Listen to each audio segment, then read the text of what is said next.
Hey everyone, Jamie Meloni here, host of That Business Show 2.0, where business becomes the show business. Each weekday morning, we talk with different business professionals about their businesses, their trials, and their tribulations in their businesses. And so we'd like to hear your story as well. To get on the program, visit tbsinterview.com. And again, all shows available on demand. Over 1,000 different entrepreneurial interviews from 3.5 years of being on the airwaves, and now nationally through the podcast, again, available 24/7 on iTunes, as well as on our YouTube channel, all videos in high definition. Simply go to thatyoutubechannel.com for all the videos. So today we're going to be talking about brokering online businesses. We got a very successful broker with me today, Joe Valley, who's the director of Brokerage Services with Quiet Light Brokerage, and has brokered over $35 million in total sales and transactions. And we're going to be learning all about how to sell, or maybe how to build your business online. So Joe, welcome to the program today. Thanks, Jamie. Good to be here. So first off, give us a little bit of a background about yourself and about this company. Okay. I'm an old guy. I'm 51. I've been self-employed for about 20 years now. In 2010, I sold my own web-based business, an e-commerce business. I've been running it since 2005. And, I took it through the best of and the worst of the economy, came out the other side, just tired, emotionally done with the business. As an entrepreneur, that happens. You do things for 3-5 years and you start looking around for something better. Even when you have it great, which I did. Worked from home, had an easy schedule, had a great business, but I was ready to sell. So I looked around and I was really trying hard to find somebody to broker it for me. And I talked to a handful of brokerage companies.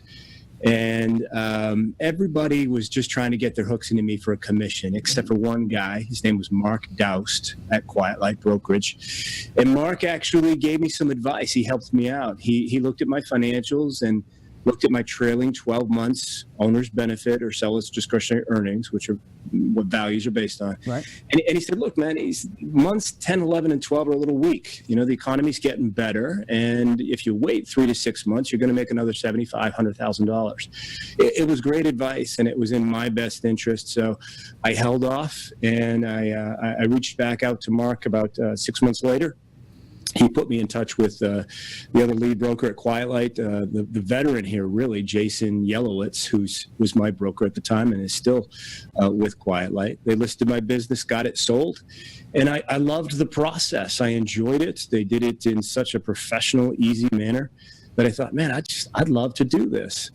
So I kicked it around, went back to my old business, and about a year later, I joined Quiet Light as an advisor, and we've been doing well ever since. How is the brokering of online businesses different from maybe a brick and mortars business or just any other type of business? Is valuation all treated the same? Is there something different about marketing an online-based business? Well, the online-based businesses are valued as a multiple of the trailing 12-month seller's discretionary earnings. It starts there, Jamie. A lot of different things go into the valuation process, but that's the most important thing, is what's that bottom line number, which is called seller's discretionary earnings. I don't want to get too complicated, but if you run a profit and loss, you get a net income number at the bottom. Every entrepreneur runs personal things through their businesses in some manner, even if it's payroll or their car, meals and entertainment, things that are not necessary to the business, but those are owner benefits. Right. So you add the net profit plus those owner benefits. That's your total seller's discretionary earnings. Okay, so the businesses then is valued based on a multiple there of that. How does that multiple differ from different areas across the country, and if you're doing international business, internationally as well? Across the country, it doesn't really matter, because the beauty of a web-based business is that you can run it from anywhere with an internet connection. I've brokered businesses from all over the world, from Israel to Australia to southern Maine and southern California. It's really everywhere. Buyers in Hong Kong, sellers from Singapore. Honestly, all over the world. As long as you've got an internet connection, it doesn't really matter. The valuation doesn't change. It changes by niche. So if it's an e-commerce business, or if it's a content site, or if it's a SaaS site, those valuations can vary, but not based on location for the most part. What about the value of the URL itself? How does the valuation of that come into play? I know every now and then I'll go to one of those URL valuators and I'll punch in a site or a site I own and see what it's worth. How does that come into play, and how do you value those? Well, honestly, we don't. Those are domain brokers, and it's really worth what anybody's willing to pay for it. It's tough to put a value on it because there's no revenue, there's no history, there's no dollar amount. If you've got a great URL and you're running a great business through it, well, that's contributing to the revenue and that discretionary earnings. So it still comes down to the discretionary earnings. Okay, so the URL is just part of the assets involved in the company. You don't treat that separately. If somebody wanted to sell that separately, they would need to call a domain broker and get a valuation and do that separately. But again, if you're selling your online business, the URL is probably going to go with it. Also, people aren't going to know where to go for the site. Now, you said you started an e-commerce site and were living comfortably. Talk to us a little bit more about that and what that site was entailed and how you made that transition, outside of that business. Sure. So real quickly, in 1997, I left a company in Southern Maine and I went to start my own media buying agency. And I took on one client initially, and then another one, and the company kind of blew up. Within probably 5 months, I had somebody approach me from a call center that wanted me to send my calls to them. And he brought somebody else that was a marketer and a copywriter that suggested I launch my own product. So I did, and I sent them to this particular person in his call center. From there, we took it to radio spot ads, radio infomercials. We did a TV infomercial, and the product eventually ran its course. We launched a second one in 2002. 100% on the radio initially, and of course we tried a TV infomercial, didn't work. But by 2005, I was ready to just focus on a smaller business, so I downsized dramatically. And I kept one employee. First one I ever hired, well, actually she was the second one I ever hired, and I let everybody else go. And I took it 100% online. And I just started bootstrapping, and it was scrappy. I didn't, have a big fund or anything like that set aside for this particular business. I had done well financially, but I really still bootstrapped it because I thought that was the best way to go. And I learned Google AdWords and pay-per-click all on my own, and I started writing content, and eventually the business was generating enough money to hire a content writer. And so we produced good quality content in the digestive health space over a 5-year period. And we were rewarded for it by Google, by lots of traffic. I also spent a lot of money on pay-per-click, and we sold a lot of products. It was a nutritional supplement product focused on digestive health. It worked out very well, and we just did the right thing and eventually got rewarded for it. Now, you mentioned Google as being the primary driver to your website in those early days of the business. Is Google still a major player in your businesses and other people's businesses, or how are people getting people to their websites today? Well, the ideal business is doing it from a variety of sources. So they're doing it with organic traffic. They're doing it with paid traffic through Google, paid traffic through Facebook. They've got an email campaign. They're doing daily deal sites through Zulily or Woot or things of that nature. Maybe they're doing some Groupon stuff. And hopefully they're doing, if they're selling a physical product, they'd be using the daily deal stuff. But maybe they're doing Amazon and eBay and Jet and Walmart and things of that nature. Ideally, that's the best because you've got multiple revenue streams. And when you've got multiple revenue streams, there's less risk for the buyer and they're willing to pay more for the business. In other cases, you've got one revenue stream and it might be Google, it might be Amazon, it might be a daily deal site business altogether. And the valuation can be a little bit lower for something like that. 10 years ago, I was always hearing about Google, Google this, Google that, Google AdWords. I don't hear that as much anymore. Today, all the rave is Facebook advertising, and I've tried that a little bit myself. But Facebook advertising seems to be the rave of the generally speaking businesses out there. What do you say with regard to Facebook advertising? I would say you're absolutely right. I've seen a lot of people be very successful with Facebook advertising because it can be so narrowly targeted to their particular product and niche if they're selling a physical product. I'm hearing and seeing the same thing as you are. Now, what's the demand like out there in the marketplace for buying online businesses? I'm a broker of real estate. I know that market, but don't know anything about the demand and the supply of online businesses. And is there a central place where people would go and find businesses for sale that are online based? Yeah, it's a good space to be in right now, to be honest with you. There are more buyers than there are sellers. So, I think the concept of running an online business and the fact that you have a saleable asset, something that you can build up and eventually sell, is still registering. Not everybody understood it early on. Honestly, I didn't realize that I had a saleable asset until I sort of banged my head against the wall with frustration with it. But they're definitely saleable assets. And at the moment, there are more buyers than there are sellers. Who are the buyers out there? Are they first-time entrepreneurs? Are they established entrepreneurs? Who are the people that are out there wanting to buy online businesses? That's a great question, because every client that I've ever had said, who are the buyers of the business? And honestly, they're everyone. They're people from all walks of life. They're entrepreneurs who have just sold their business and are ready to get into another one and don't want to take the risk of starting something up. They're corporate people that want to live the life of an entrepreneur and stop working 60 hours a week and buy an online business and buy themselves a job. And in many cases, it's a part-time job, because many of these businesses can be run in well less than 40 hours a week. And some of those corporate folks are rolling over 401ks or IRAs and doing it in that sense. They're using SBA loans, or they've saved up enough money to buy it with cash. Mm-hmm. Sometimes I've seen moms that are going back to work after the kids are in school, and they still want that freedom and flexibility, so they're buying a small business. I've seen a dad buying his college graduate son a business. Instead of having him go off to get a job, dad's an entrepreneur, so he bought his son a business. For serial entrepreneurs, I would have to argue, or I would have to think that building an online business is much more valuable and lucrative than having a brick and mortar type of business. Because if I run a local shop and I run a local restaurant or whatnot, and I go to sell my business, people associate me with that shop. They associate me with that business, and so when I say I'm selling it, there's going to be a natural attrition of customers that aren't going to come back when I sell it to Joe Schmo over there. Online, people really don't know who's behind that business. Is that a true advantage to the sellers out there for online businesses? Well, for the most part. I happen to have a listing that just went on a contract, and the person that started it has her face smack dab on the front of the website.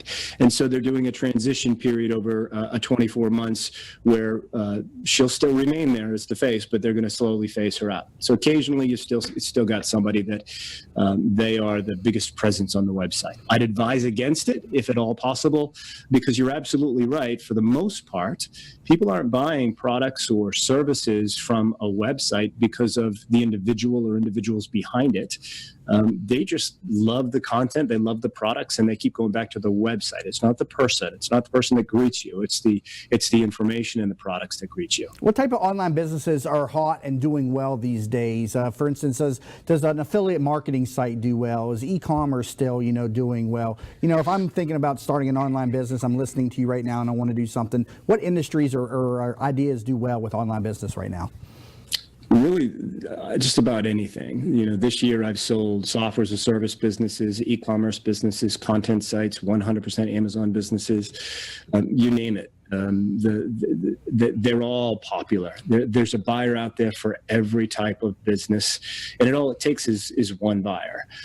So the difference is that some businesses are valued higher than other businesses are. Software as a service, for instance, a good software as a service business with at least 24 months of track record, a low churn rate, good monthly recurring revenue, you're probably looking at a 4.5 time multiple of that seller's discretionary earnings. Whereas a 2-year-old or 18-month-old 100% Amazon business, you're going to drop that to 2.5 to 3 times the discretionary earnings for the trailing 12 months. Again, there's somebody out there for every business. It's just a matter of finding that right buyer.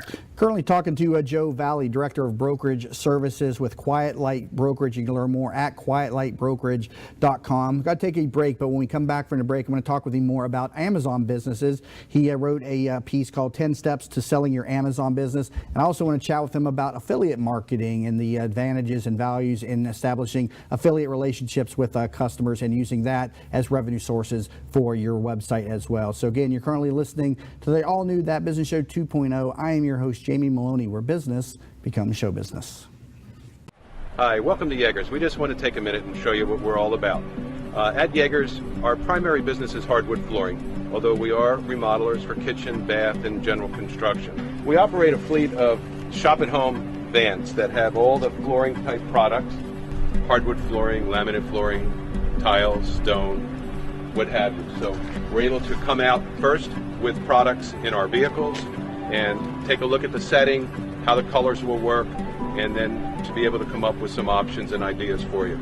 If that's not good enough, we have a large distribution center that we inventory product and have a nice display area.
Hi, Jackie Skelton from JR World Travel here.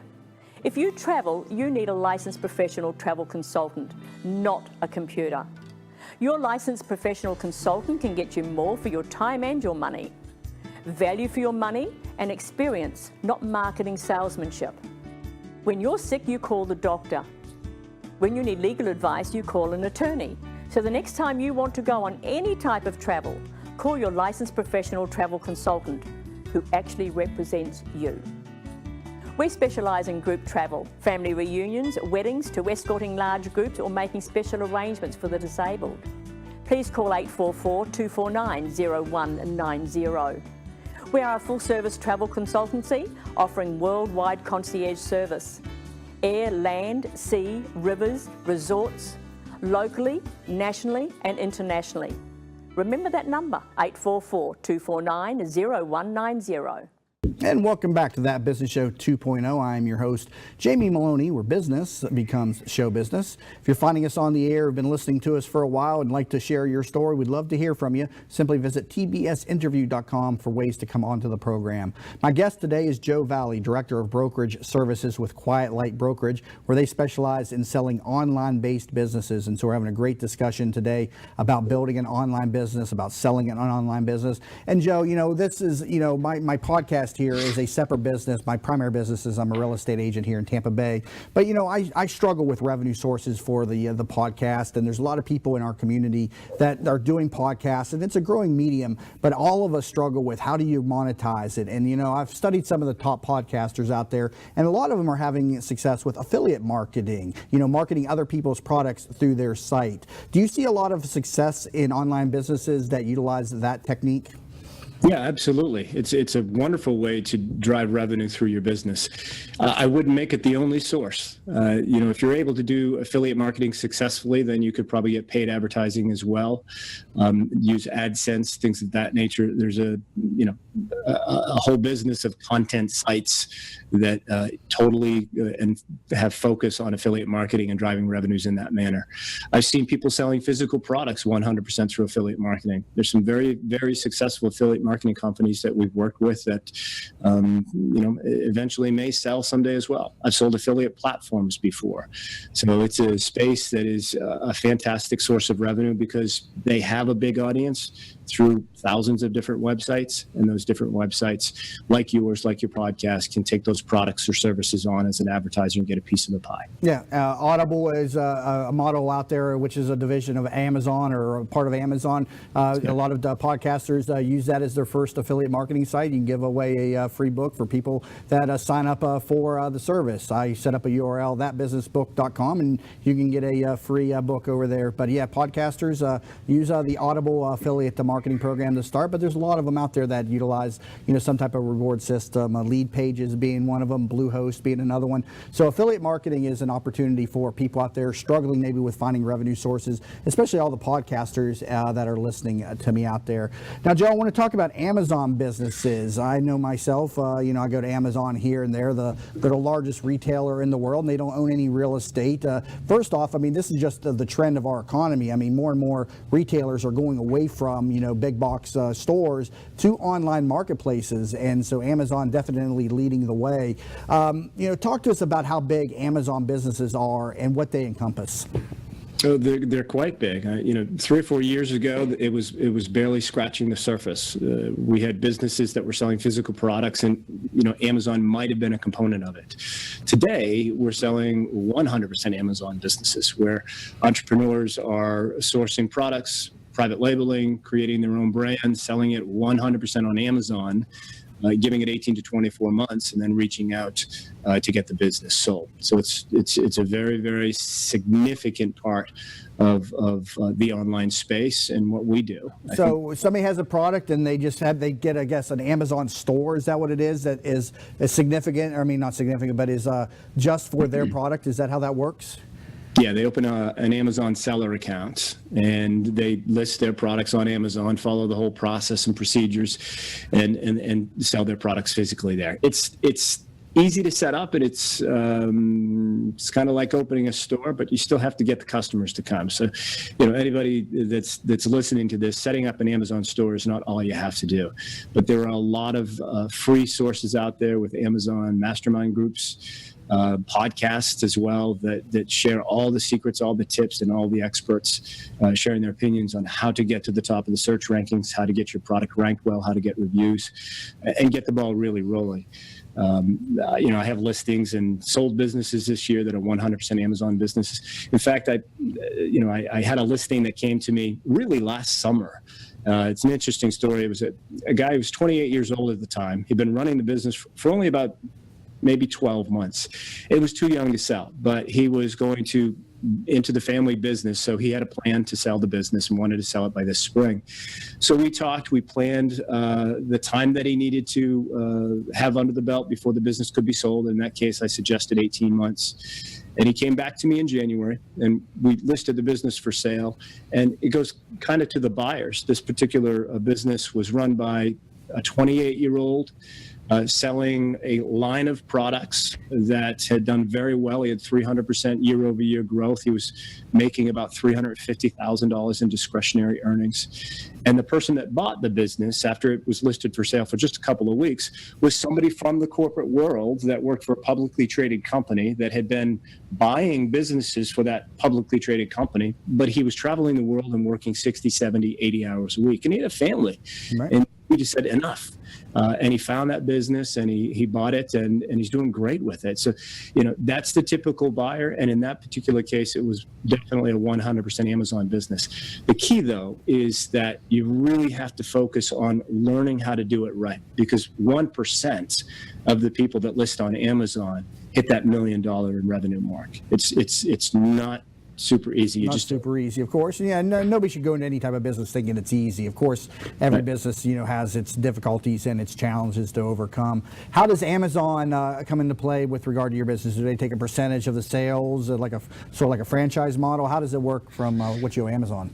Yeah, Amazon has a seller platform fee, and it varies depending upon the category, but anywhere from 12 to 15%, depending upon the category. If you're selling a physical good in home and kitchen, I think it's probably 15%. And then they'll store your product as well, charge you a pick, pack, ship fee, just like having a third-party fulfillment center.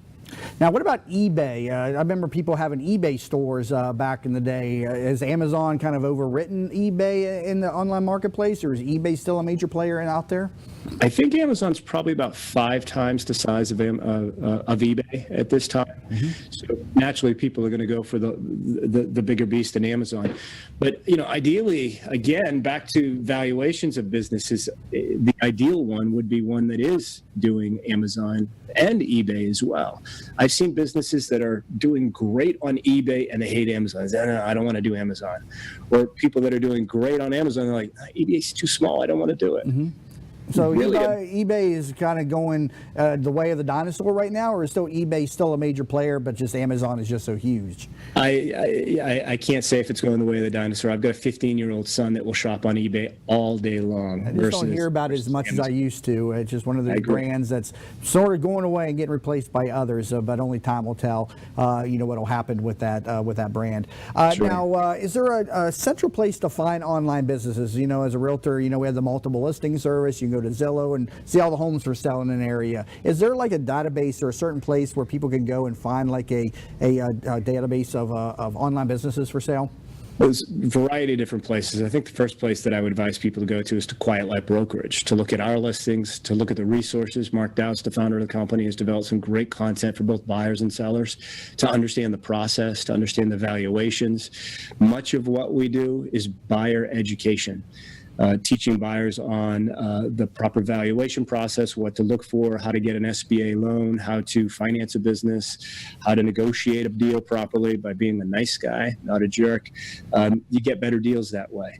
So first and foremost, I'd go to Quiet Light Brokerage and look at the listings that we do have. I always tell buyers, finding the perfect business for you is like looking for a needle in a haystack inside of a bigger haystack. So the more you look at, the more you're going to know the right fit when it comes along and be able to act quickly.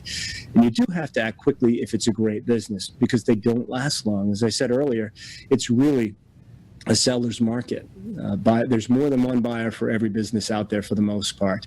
Again, I just listed a content site, I think last Wednesday, so about a week ago. By close of business Monday, we had 3 offers on it. It's under LOI with one of the buyers. And it actually wasn't just the best number, the best value, the best price for that business. It was the buyer that the seller connected with the most as well. How does financing come into play with online businesses? Well, with any business, it can be difficult to get financing. A lot of times, sellers have to step up and do owner financing or carry a note for a significant amount of times. Can people get SBA loans? I heard you mention that on online businesses. They can. You've got to have at least 2 years worth of tax returns, and in most cases 3. If it's a stellar business and the SBA is comfortable with it, 2 years might do. But generally, it's 3 years tax returns for the business. So right away, you're going to eliminate any business that is less than 24 months old. You're going to eliminate any businesses that are not U.S.-based businesses. I have a business right now in Australia that's listed for $2.7 million, but it's not an SBA loan available business. So for that particular business, we're looking at, for the most part, mostly cash buyers. I don't advertise listings, and none of us do at Quiet Light for the most part, saying that there's seller financing available. Because if we ask a seller, hey, look, are you willing to take a note? And then we say, how much? Odds are they're not going to tell us the truth. Right. Well, until they get out there and see what the marketplace offers. I mean, that's why you just got to be, negotiable with people out there and everything. But primarily, though, businesses, online brokering is a cash business primarily, though? Depends upon the size. In the last 24 months, any listings under $1 million have been nearly all or mostly cash. Now, that might be an SBA loan as well. Anything above $1 million, if it's either SBA or cash, it's going to involve a bit more of a seller note. You might get 20-25% on a seller note. SBA, on the other hand, if you've got a 3-year tax return business that's U.S.-based, the SBA is going to finance 75% of it, and then the other 25% equity injection comes from a combination of the seller and the buyer. So the seller might finance 10 to 15% of it over a 24-month period. SBA notes are 10 years. So SBA is a great way to buy a business if you can find one. But really, as a buyer, the key is to get educated, learn about the process, get all your numbers and get all your financing and figured out up front, and then look at as many businesses as possible, again, so you can act quickly when the right one comes along. All right, good information. Joe Valley, Director of Brokerage Services with Quiet Light Brokerage. Again, learn more at that website, quietlightbrokerage.com. Or if you've got an online business you'd like to buy or sell anywhere in the country, give them a call, 800-746-5034, extension 105. Again, 800-746-5034, extension 105. So, Joe, great discussion today. Thank you so much for being with us. Thanks for having me on, Jamie. And again, you've been listening to the all-new That Business Show 2.0 with your host, Jamie Meloni, where business becomes show business.